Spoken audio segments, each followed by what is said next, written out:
This video you're about to watch is a very important one. In case you have ever queried or you've been curious or inquisitive of who Sheikh Ahmad Abubakar Gumi is, this video brings it to light. It just makes it very simple. And by this exposition, you will never ever be worried or curious or even be left in the dark of who the personality of Sheikh Gumi is. I'll let you watch the video for a couple of minutes, then we'll come back and I'll take it home really deep. And I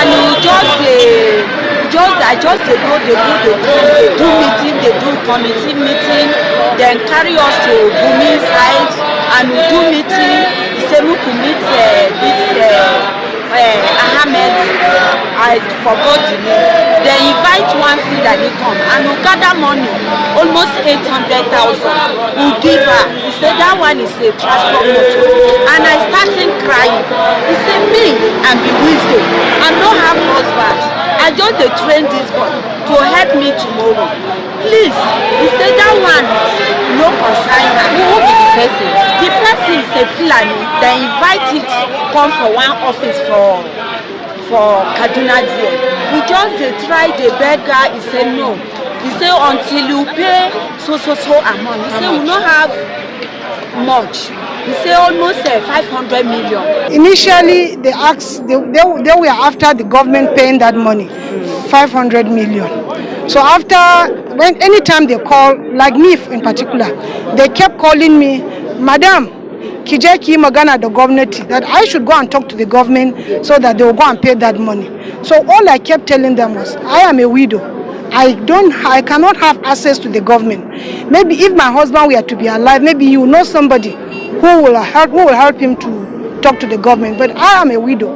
I cannot have access to the government. Okay, that's the video. Now I will take you through the background of this whole story. They will come back and link it to this video you just watched. Sometime in March 2021, a group of students or a school in Kaduna, Afaka, Kaduna, in a town called Mado, right? A school called the Federal College of Forestry Mechanization, Afaka, Kaduna, was attacked 11th to 12th night, was attacked by a group of gunmen.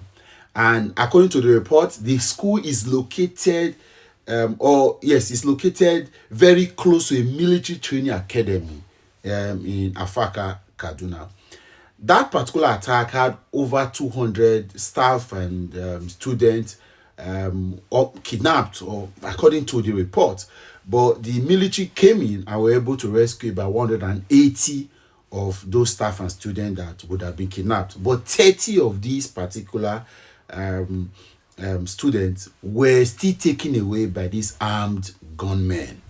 And so on Friday morning, these parents gathered, and then of course those that saw their children were happy, but about 30 of them were still being looked for. Now, this report you just watched, this video you just watched, is stating that those parents of those children started to look for a way to get their children back. First, the government demanded for 500 million naira.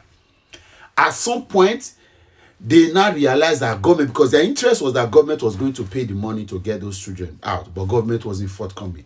So these parents now went to cry before the National Assembly in Abuja. After they had staged a protest in the school waiting for state government to intervene, they now cried, and this is where they were now stating this information.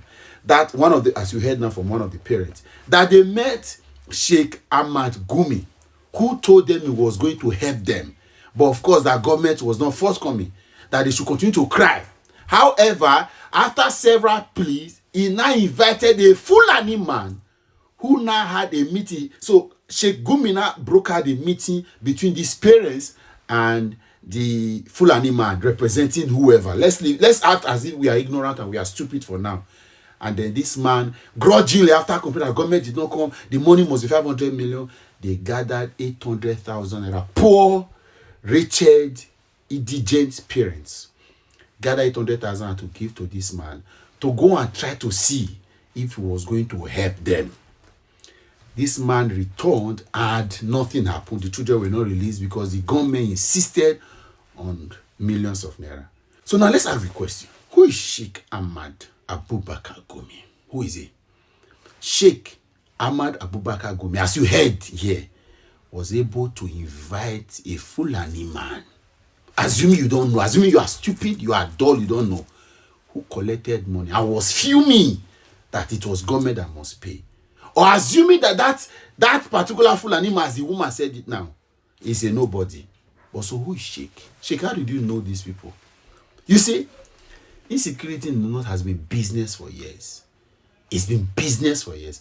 Sheikh Gumi knows more than, I'm sure, the Nigerian government. And that's why we are, Bola Ahmed Tinubu needs to resign. He needs to resign. If he cannot look these guys in the eyes, he knows them. He knows the people that's why you see the body language, you see all the propaganda happening. All of this is a testament that these guys know what is happening. They're just fooling us. It's a movie they are playing. Because Sheikh Gumi knows these bandits. He knows the people to call. To every kidnapping that happens in Nigeria, Sheikh Gumi knows the group that did the kidnap, or that carried out the kidnap, that carried out the massacre, or the genocide, or the killings, or the abduction.